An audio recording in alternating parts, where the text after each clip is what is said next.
Okay, so I created a different type of camera angle here. Oh, I've got a thing that goes around my neck, so I'm hoping this isn't too bumpy.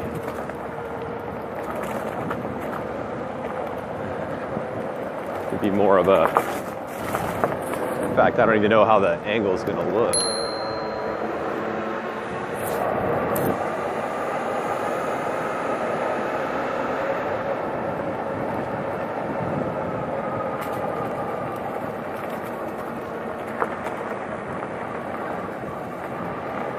So we got clear skies here in Southern California. It's about, I want to say like 57 degrees right now. So it's a little chilly, but not terrible.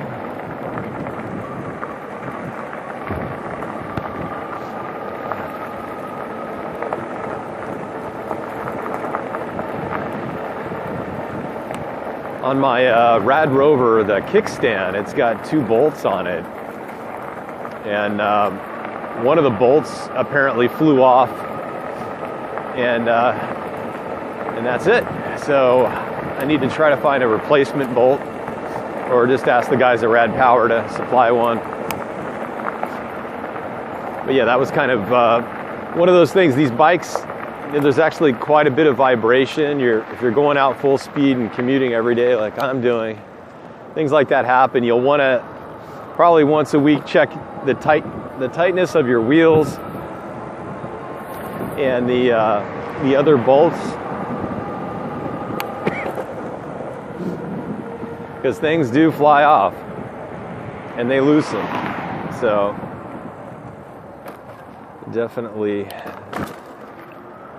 for security, for securitas, you'll want to do that.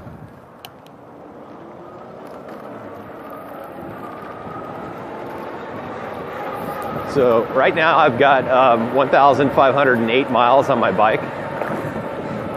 I've been doing this since February of this year.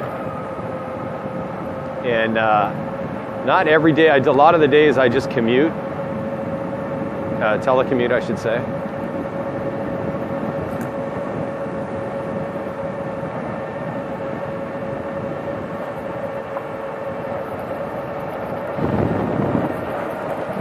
Today I'm biking in. Got about 7 miles total on my commute. And I'm lucky because most of it is on these kind of bike trails here in Irvine. So I'm kind of starting on one side of Irvine on the east side, heading through to the west side. That's the 5 freeway there, north-south of I-5. And then we'll also pass over the 405. Or under, I should say, yeah.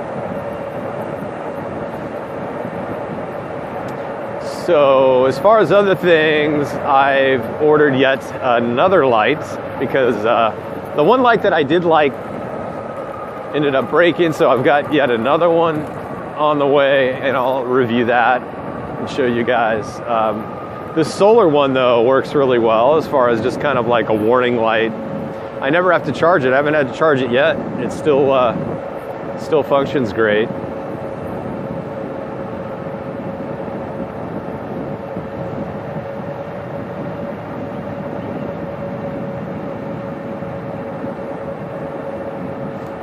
Ow, what the hell was that? Some sort of bug or something flew.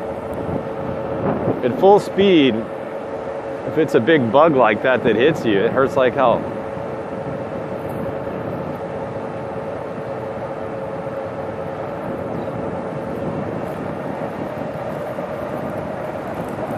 You definitely don't want to have your mouth... You don't want to be a mouth breather. For any of you mouth breathers out there. Stranger Things. It's a damn good series.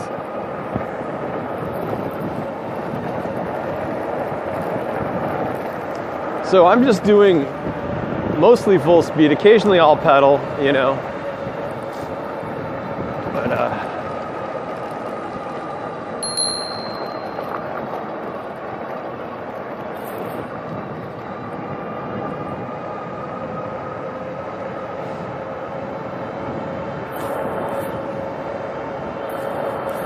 Yeah, I can't tell if this angle is going to work, but I hope it does. I can't really tell. We shall see. It's an experiment.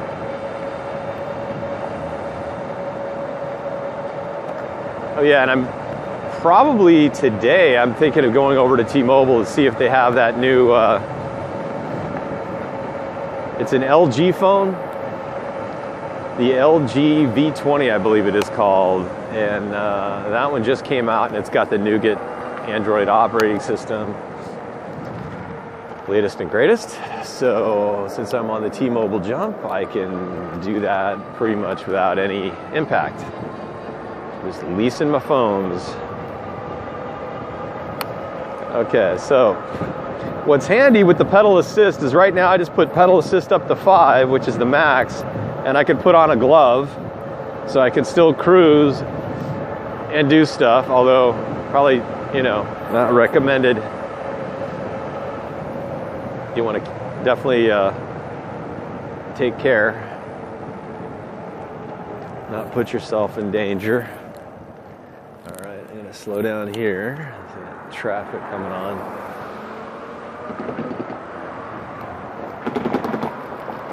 Let's depart down this way. We're good to go.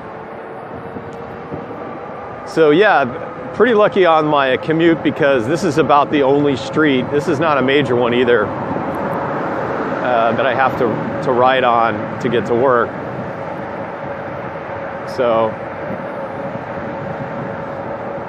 it's a straight shot. So I go from bike trail to this single street over to the next bike trail, and that gets me to work.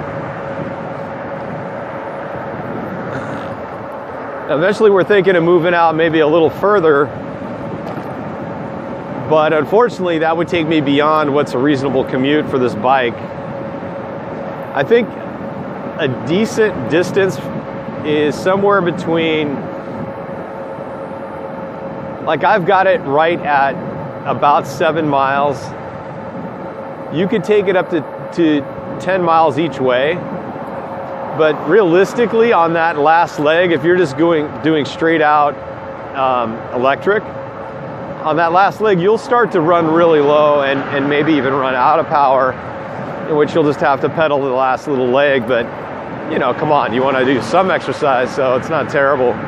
But at least you can get to, the objective would be to get to work, right?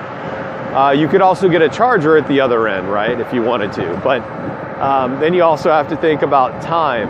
How much time does it take you? So it takes me about 25 minutes to do my 7-mile commute.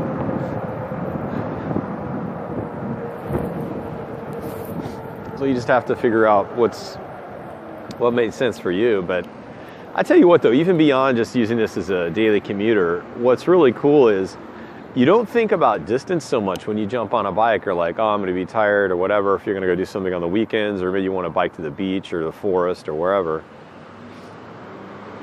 It just, you just get on it and you start going, And if you know that if you want more distance, you need to do more pedal assist, and if you don't, you just want to cruise around. It's just really nice. The other thing I wanted to do is, I think somebody asked me, like, they said their wife was shorter, like 5'1", and was it easy for them to manage the bike? And my daughter's 5'1", so I'm going to have her check it out. There we go. Had to get around there.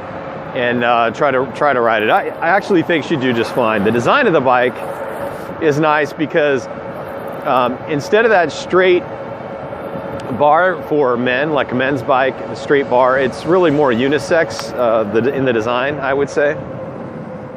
So it's easy to get on and off. Really, I think for the price point. Oh yeah, this is that other guy with the electric, I believe. He's not super chatty though.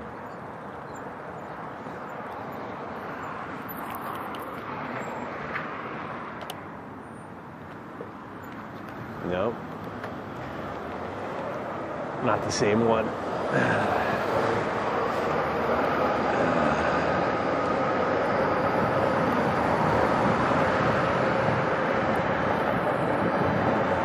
any event, where was I?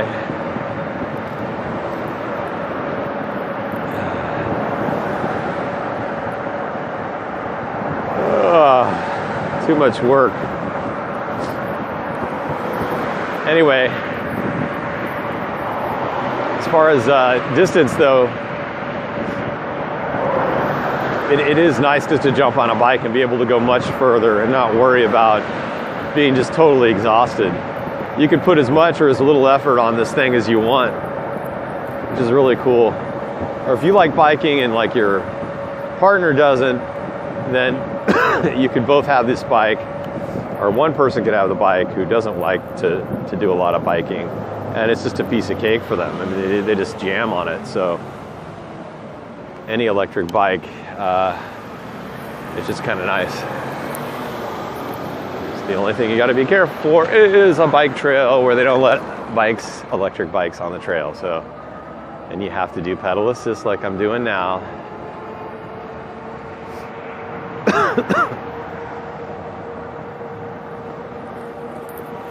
I knocked it down to pedal assist 4.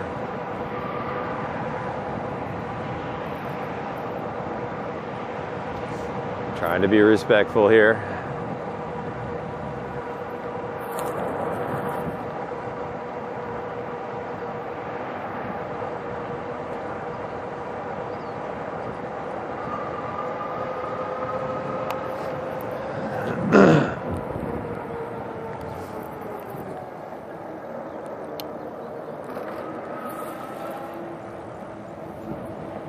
Oh, there's some Australian Shepherds right there. It's so cool.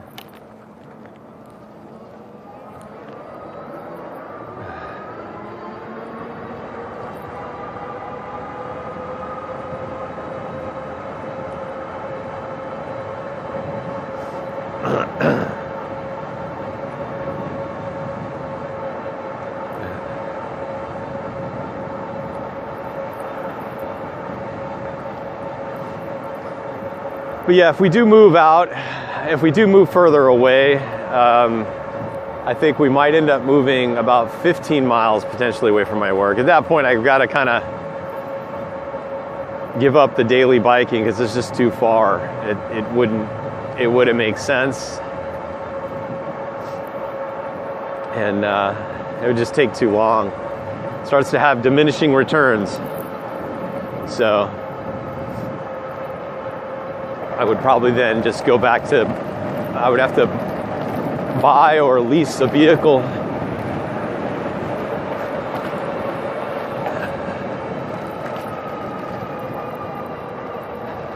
But I tell you, this is definitely the way to go, I think.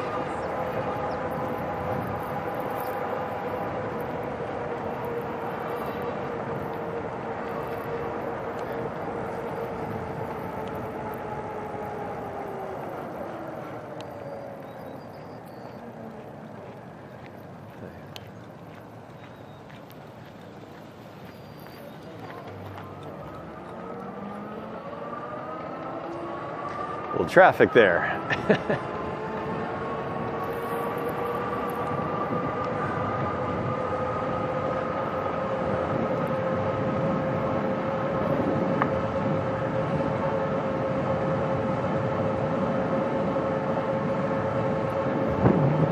That's the other video I got to do. I got to put together all my expenses that I've done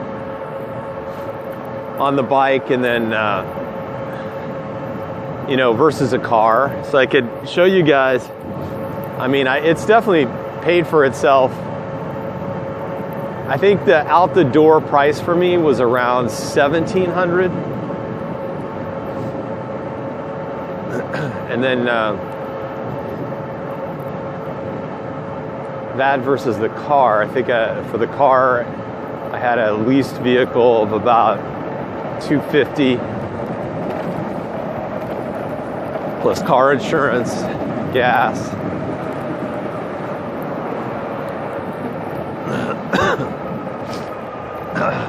Fresh air.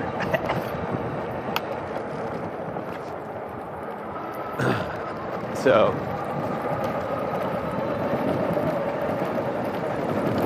there is a point where you start to save money, too. I'm really interested to see what they're going to come out with as far as improvements on battery and engine capabilities of these bikes. The potential is really amazing, I think. I think the potential for this kind of commuting would be much better if more people adopt it. Maybe get some, you get 1, 2, 3, 4, 5 cars off the road, you get more and more and more.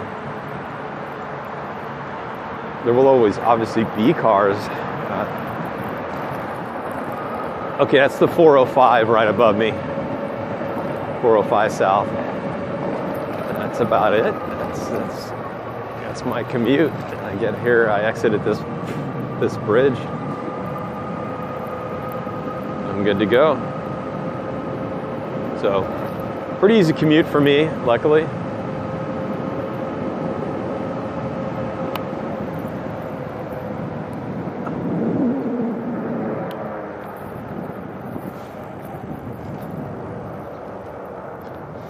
Okay, that's it for me. I gotta shut her down. Y'all have a good day.